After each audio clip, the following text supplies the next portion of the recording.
Alright guys, how a woman killed 500 people doing laundry. Let's check it out. London, England. While many of us today may see it as a quaint, old-timey city or a potential future vacation destination, there was a time where you wouldn't have wanted to step near I also think of it, London, like that. the city proper. Because of all the smog? I know that there was so much pollution there during the Industrial Revolution. Well, not quite. See, in the 19th That's it. I didn't know this was his own like animation, guys. century, London was This guy's taking video essays to a new level. Wow. famed as the capital of the largest empire on Earth, and a truly disgusting place to live. Mud and filth caked the streets, sooty smog choked the air, and sewage was dumped straight into the Thames River. In fact, the Thames was so I did not mean to fast forward it right there, by the way, guys. If you don't know, you can like hold down on your video with the mouse, and it will actually like fast forward your video at 2x speed. notoriously gross that one hot summer Be right back. Right back. day in 1858, the smell from it alone forced politicians to vacate their buildings in an event known as the Great Stink. And unfortunately for everyone, Me walking around like back when I was homeless, bro. There's some places that smell pretty bad, bro. but in the midst of all this filth, how exactly did a used diaper cause a local pandemic? And more importantly, how did beer save a building full of workers from it?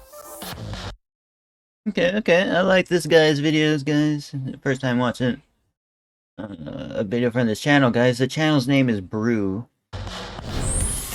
But this guy puts in tons of effort, bro. I'm surprised he doesn't have like more of a following, guys.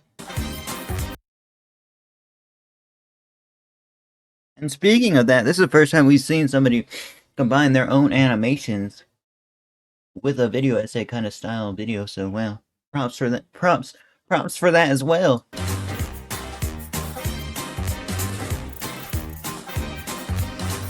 Hazardous. Today's episode deals with a widespread and fatal disease, and may include descriptions of the symptoms, causes, and effects of it. Viewer discretion is advised. And with that out We got a disclaimer for a 10-minute video as well. of the way, let's get into it. Before we get into the 1858 cholera outbreak, what exactly is cholera and how does it spread? Might as well give a disclaimer for talking about something that, you know, hurt somebody. Right, guys?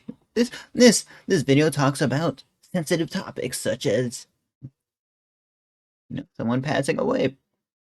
Well, according to the Center for Disease Control, cholera is an acute diarrheal illness caused by infection of the intestine with the toxigenic bacterium Vibrio cholerae serogroup O1 or O139. An estimated 2.9 million cases and 95,000 deaths occur each year around the world. The infection is often mild or without symptoms, but can be severe. If severe symptoms should arise, then cholera can prove fatal within a few short hours, and the way it goes is unpleasant to say the very least. Cholera causes Bro, that's any way we go out, right, guys? infected individuals to become dehydrated through the uncontrollable evacuation of their bodily fluids, shall we say. The proper treatment Nah, man, not that way as well, bro. I am good. for cholera is rehydration. Not just drinking water, mind you, but specific rehydration solution that has a balanced level of water, electrolytes, and sugar. So the cure is some sports drink? Wow. Next. If this was not an indirect ad for it, I don't know what is, guys. Close enough. Or products such as Pedialyte, though the World Health Organization has a specific drink called the New Oral Rehydration Solution. In particularly severe cases, patients may need intravenous fluid replacement. Thankfully, with quick and proper treatment, the CDC reports that less than 1% of cholera cases prove fatal. But that's with modern technology. Let's take a step back into the leading medical minds of the early 1800s. For centuries, it has been Oh, that's it's quite a while, man. What? understood that disease is caused and spread via the dreaded miasma, a fancy word which here means an oppressive or unpleasant It's spelt nearly like asthma, guys. atmosphere which surrounds or emanates from something. Oh, miasma! That's like concentrated bad vibes, right? Yeah, kind of. This miasma was Like my asthma. It's like two different words, guys. Right, guys? Right, guys? I have asthma, man. Don't smoke, please. Nobody wants asthma. released from filth and decay, with the resulting foul odors or smells causing the spread of disease. Fun fact, miasma theory is actually why plague doctors have their distinctive bird beak masks. They would fill the beak full of dried flowers, herbs, and spices to counteract the bad air. Belief in miasma was quite attractive. Oh, snap. What? I thought it was just for show, guys. Medical technology wasn't that far behind, I guess. Back in the 1800s.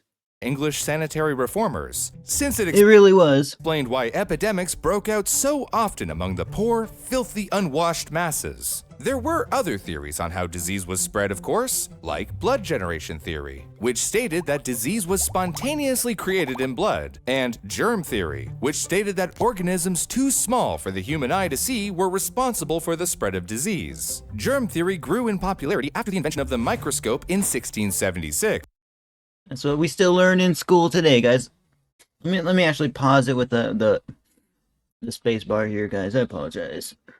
And the mind-blowing Pause and unpause with the space bar. revelation that a small world existed in even a drop of water. But even by the 1800s, there were many that held fast to the conventional Look at that creepy alleyway right there, guys. We don't have that where we live, guys. wisdom of miasma In my town. being the origin of disease. Remember the Great Courses Plus? I'm thrilled to talk to you about their biggest development yet. They've been working hard to bring you more mind-blowing educational Wait, is this the actual sponsor, guys? Because I thought there was gonna be a sponsor for when they talked about like the cure for this disease.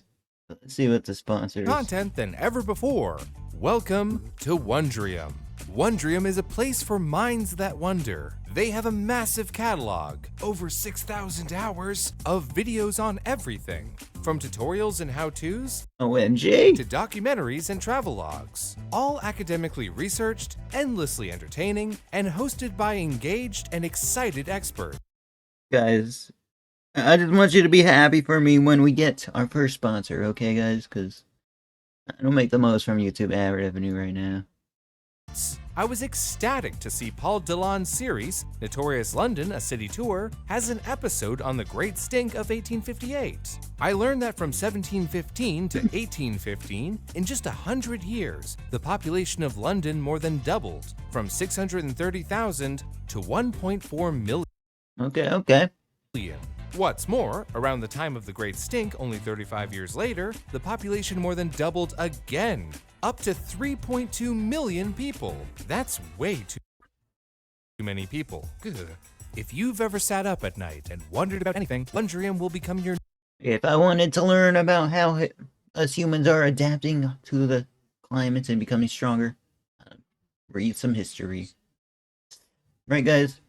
new favorite place. To get a free trial, go to wondrium.com/brew or click the link in the description below. Now back to our Ouch. story. Enter Jon Snow. You know nothing, Jon Snow. No, Oh, not that one. That's a stale joke even from me. She is our queen. That still hurts. Dr. Jon Snow was born on March 15th, 1813 in York, England, as the eldest I was waiting for it. Guys, why is there no nose on him? He has no nose. of 9 children to a laborer in a coal yard. At age 14, he Somebody in that picture, somebody must have gotten his nose when he was a kid and didn't give it back. I don't know. left school to pursue 3 separate medical apprenticeships in Yorkshire and soon had his first encounter with cholera when visiting coal miners in 1831. Throughout his career, Snow would learn to be a master anesthesiologist, to the point where Queen Victoria herself entrusted him with the administration Okay, I think it's just his art style, guys. of There's chloroform no way Queen Victoria didn't have a nose.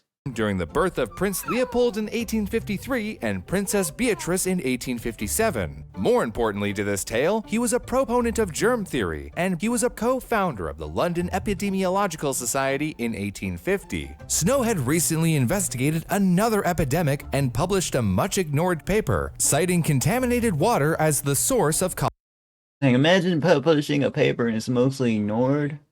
Oh. Cholera outbreaks. One of Snow's great works came in 1854 when cholera gripped the region of Soho within London. Within days, there were over 127 fatalities around Broad Street. Shortly after that, the body count rose to over 500. Within a week, the only people who hadn't left were the poor and the dead. By a stroke of luck, Dr. Snow lived nearby and began patrolling the region from day one. This was the result of his grand experiment, as it is known today, in which he mapped out instances of cholera and cross-referenced homes suffering the disease to companies supplying contaminated water. Using his experience in epidemiology, he quickly Bro, but this video just reminds me of like if I were to watch like a history lesson, like online classes or something, that this video would pop up, so I could learn about how about this whole situation, guys. deduced that the culprit was a hand pump that many victims had gathered drinking water from or lived close to leading up to the outbreak. That's pretty scary, man. We couldn't even see that no one could have saw the disease, bro, before it came. Oh my goodness.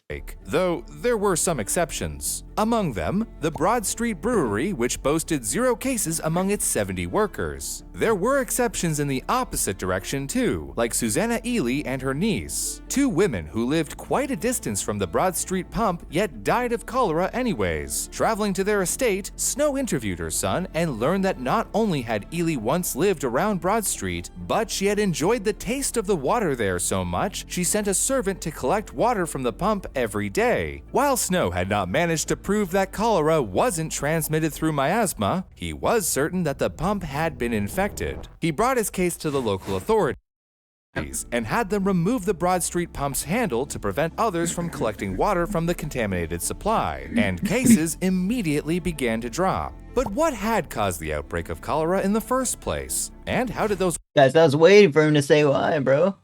We haven't found out why the whole time, man. workers manage to evade it? Any guesses? They had good enough vibes to ward off the bad feels. What kind of business did you say this was? It was a brewery. Let me guess. They didn't drink the water, they drank all the booze. That's exactly right, actually. The workers at the brewery didn't drink the contaminated water because they were all drinking beer, specifically the beer that they were brewing, as management gave the troops a free allowance on the stuff. But the investigation didn't end there. At first, it seemed as though the well could not have been contaminated by sewage. A cursory inspection found no leakage in the brick lining of the well, and the sewer was 10 feet away and dug deeper into the earth. Reverend Henry Whitehead, a priest who had also responded to the outbreak and consoled those struck by the disease, joined John Snow on the medical committee of the General. Okay, it wasn't her directly that hurt 500 people, bro, but I guess you can say she's a culprit, guys. Do you think this would hold up in court today?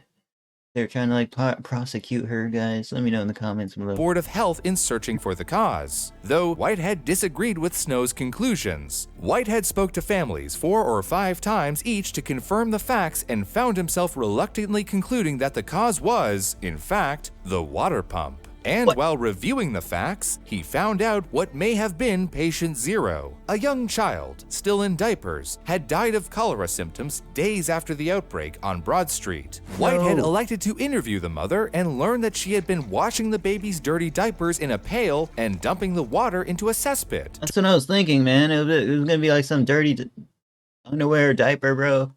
Oh, goodness. Directly in front of the Broad Street pump that happened to have a leak in it. Whitehead and Snow had found their culprit. So the workers avoided the disease because they weren't drinking the water, and the outbreak was caused by a poorly made cesspit? But this Snow guy, I'm sure he lived a long, cushy life after solving a big pandemic like this. Seems like the kind of thing a doctor would get a reputation from. Well, he might have, but he unfortunately passed away from a stroke in 1858, only 4 years after the cholera outbreak. But for his work, Snow has since become known as the father of modern epidemiology. And It was epidemiology, guys. as for beer, well, you'd be surprised at the history it has with humanity. It's a lot to drink in.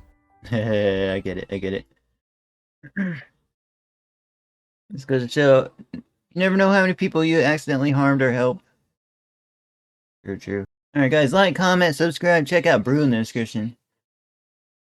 I don't know why it doesn't get more views. But hey, It's not like he doesn't get views at all. 2 million subscribers is nothing to be. Is nothing, like, it's not low whatsoever. We can react to a few more of his videos as well. I was born in a village and had poor drinking water. Dude, but even as an old lady in the US, she would boil a huge stockpot of drinking water.